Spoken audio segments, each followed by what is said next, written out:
Hey guys, and welcome to episode number 11 of Friday Favorites. Today we're just going to dive right into it because I have three great properties for you.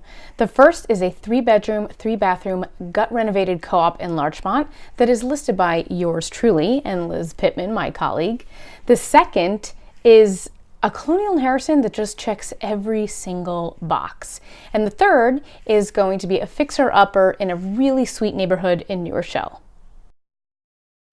As a reminder, if you do not want to watch the entire video, click the link in my bio, click Friday Favorites, and you'll be taken to my public collection. There you can review all of the information about all of the properties I will be talking about today. Visit my profile, click my link in profile, then click Friday Favorites. Now you will be taken to my public collection. Here are all the properties that I just talked about. If you click the comment button, you can see what my thoughts are for each property. The first property I'm going to talk about is 3 Washington Square, Unit 4C in Larchmont. This is my new listing with my colleague Liz Pittman, and we are so excited to share this with you. Now, I won't go on and on because, spoiler alert, you're going to be hearing about it all weekend, but I will point out some of my favorite highlights about this unit. Now, we say this is New York City sophistication meets Larchmont downtown living and charm. This unit was completely gut renovated from top to bottom with absolutely no detail overlooked. The sellers have so much pride for this home and it shows. It is great for entertaining because you have a sleek and modern kitchen with an open concept living and dining room. To top it off, a comprehensive AV system throughout the entire home. Besides its long list of special features, including a recently renovated 4-season terrace, new hardwood floors, and even a digital shower system that's customizable in the master suite, one of the best things about this apartment is the ample amounts of storage.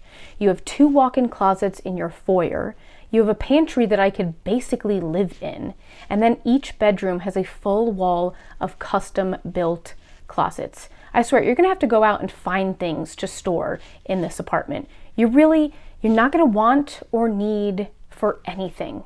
And when you do, you can go downtown because it's only a 5-minute walk. I'd really love for you guys to check this one out. Definitely visit my public collection to take a look at some of the other pictures. And if you wanna see it in person, you can come see me because I'll be there all weekend, Saturday and Sunday. The next property I'm going to talk about is 52 Danner Avenue in Harrison. When I say this checks a lot of boxes, it checks a lot of boxes. It is a super cute colonial on a great piece of land that has really awesome flow on the first floor. What I love most is the flow from the kitchen to the eat-in nook into the great room with these awesome vaulted ceilings and a stone fireplace that goes right up the wall. One thing you might notice is that the house has solar panels on it, but what's interesting and a little different than houses that I typically see solar panels on is that these are owned. Typically, when you want solar panels on your house, you lease them from a company. And then when someone goes to buy the house, they then have to take over that lease. In this case, you don't have to, which is kind of nice. So you can choose to keep them, or I'm going to assume, I'm not 100% sure, get rid of them if you don't want them. Now let's get back to why this house is so great. The location just cannot be beat. It's in one of these little neighborhoods that has just a couple of streets right off of Halsted and is walking distance to the train, town, the library, a little park, and Harrison Avenue Elementary School. The last property I'm going to talk about is 115 Daisy Farms Drive in New Rochelle. Now, this brings up a little nostalgia for me. When I first got in the business, I was mentoring with an agent, and one of the first clients I ever helped her with, they looked at a house on Daisy Farms Drive. I remember thinking to myself, who wouldn't want to live on Daisy Farms Drive? It is by far the most storybook street name I've ever heard of.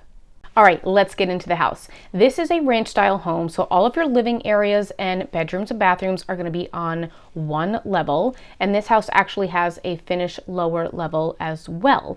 I think this would be a really fun project for someone in this price point who is looking to do a little bit of work. It really seems to be cosmetic. Actually, a lot of the work that you kind of don't want to do, like a new roof, I think they did new siding as well as new windows have already been done, so you don't have to worry about that. But you can come in and put some hardwoods, get rid of the carpet, update the kitchen and bathroom, and actually, I think put up a wall. I know we're in a world of taking walls down, but living room, dining, and study are all kind of wide open. So if you take a peek at the floor plan, there's actually an area where I would put up a wall to sort of close off the study area and make a true office.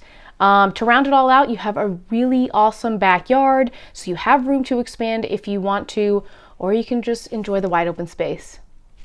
That's it for today, guys. Thanks for watching. As a reminder, to learn more about all of the properties I talked about today, click the link in my bio, click Friday Favorites, and you'll be taken to my public collection.